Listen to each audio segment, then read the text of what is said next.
Hi everyone, hope you're doing well from wherever you're watching this channel, depending on your time zone.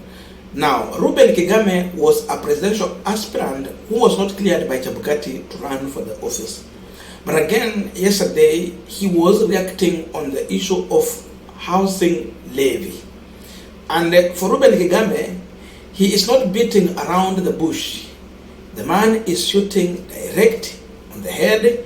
The point is very clear to William Samoei Ruto. He's asking Ruto one question. If you are forcing Kenyans to have a house that they have not asked you for, what is your motive? Yet, it is very clear that food has become a big problem in this country. The truth is that if you try to compare between food and house, what people need the most is food, but not house. House to Kenyans is a secondary thing. Food is primary, and the need as of now is food. So Kagame is questioning the motive of William Ruto in this issue of housing. Let me just quote him first before we continue. That's what he's saying. You cannot force people to have houses they have not asked for.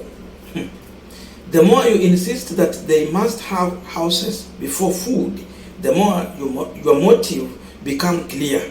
It is not the house you want the people of Kenya to have. It is what you and your friends will get financially from building houses for Kenyans by force.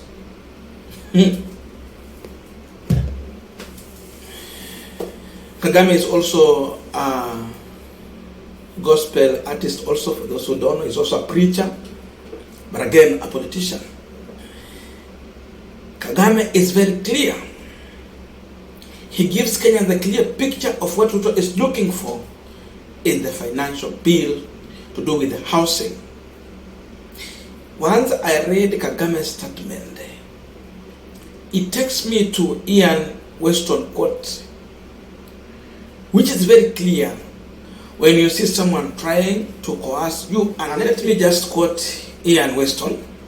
If you have to be persuaded, reminded, pressured, lied to, incentivized, coerced, bullied, socially shamed, guilty tripped, threatened, punished, and criminalized, if all this is considered necessary to gain your compliance, you can be absolute certain that what is being propagated is not in your best interest. Look in that bill of William Samoei Ruto. The question will be, are Kenyans being persuaded? The answer is yes. Are Kenyans being reminded? It is every day they do so. Is there anyone being coerced? Everyone is being coerced, including members of parliament. So all those kind of words has been used in all statements that Ruto has issued outside here. Even when someone like Okiya Mtata is coming out with what the constitution stipulates, William Ruto will coerce Kenyans to follow into that housing trap. So the issue is that it is not in the best interest of the people that Ruto is saying that will be beneficiary of that house. So, back to what Kagame is saying. Is it Kagame or Kigame? That is Ruben Kigame, sorry. Ruben Kigame. So, Kigame is very clear. Kenyans have to question the motive of William Samoei Ruto.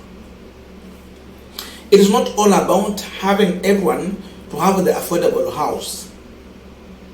Because already we did our calculation, it will take you more than 100 years to own a house. Nani atakuwa hai? Utaishi kwa nyumba ukiwa mahututi.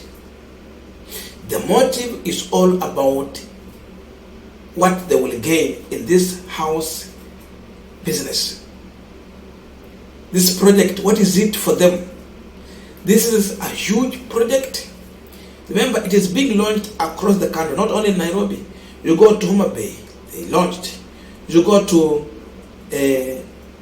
Mombasa, they launched. Here in Nairobi, they have launched. It will be across the country, in every county, they will be launching this project. So this is a multi-project in this country that will attract a lot of money. That means Ruto is opening the door for his allies and himself to gain in all this project. Real estate is a booming business in this country. So constructing these houses means people are going to get they are going to get contracts. Suppliers are already in the line. Contractors are online. Kickbacks is coming. So the big issue here is what they will gain in this project. Another thing is that because they are not explaining to Kenyans on how they will recover their money for those who do not have interest in these houses, the question is, where will that money go? This plan of 7 years that you can reclaim your money is all about the money they want to collect and use in their next campaign. Remember, these are people who survive on handouts.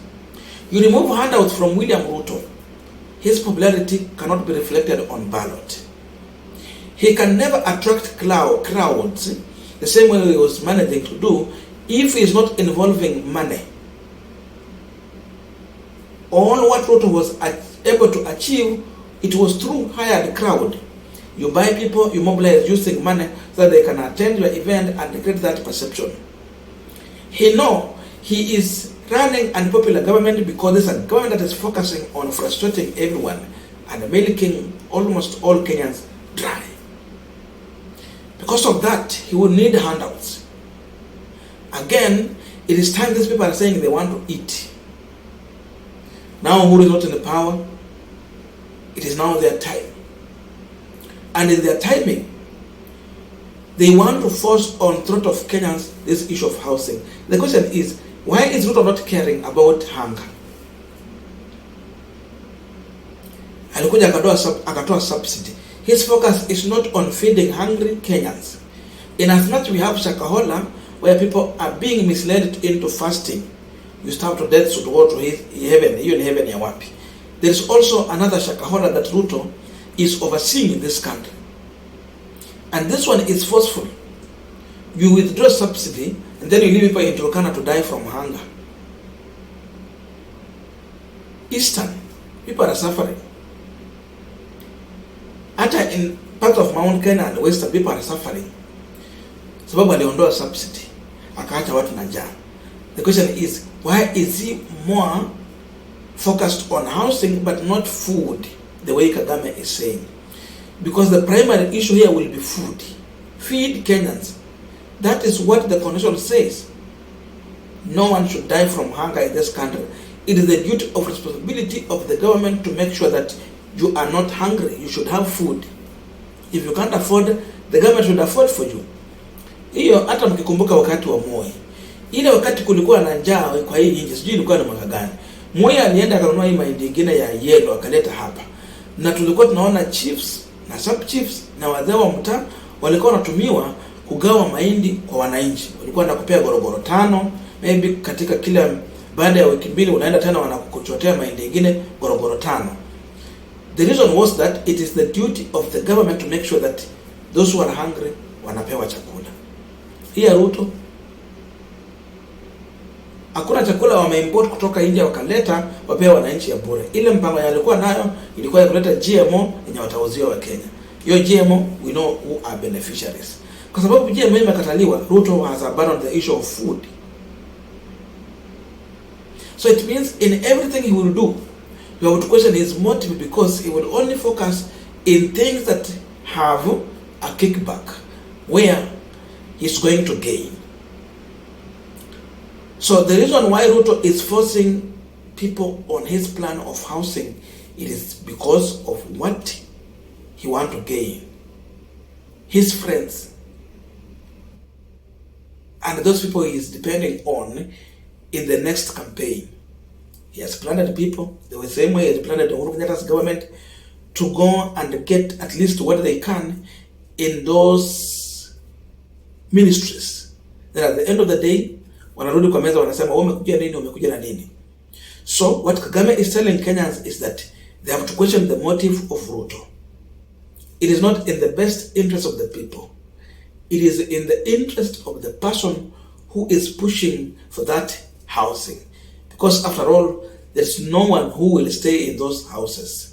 Wale wenye wako na pesa ndio watanunua. Nyumba ya milioni 3, sisi watu wa mkokoteni na bodaboda na mama mboga hapa, watu wa kinyozi, watu wa saluni, tutanunua siku gani?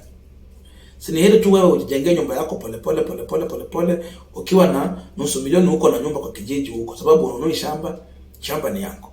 Matino unanunua pole. Sasa zingine wenyewe unajijengea, you will have it. I don't know your views, but let us put in the comment section for coordination of this conversation. Thank you and see you in our next video.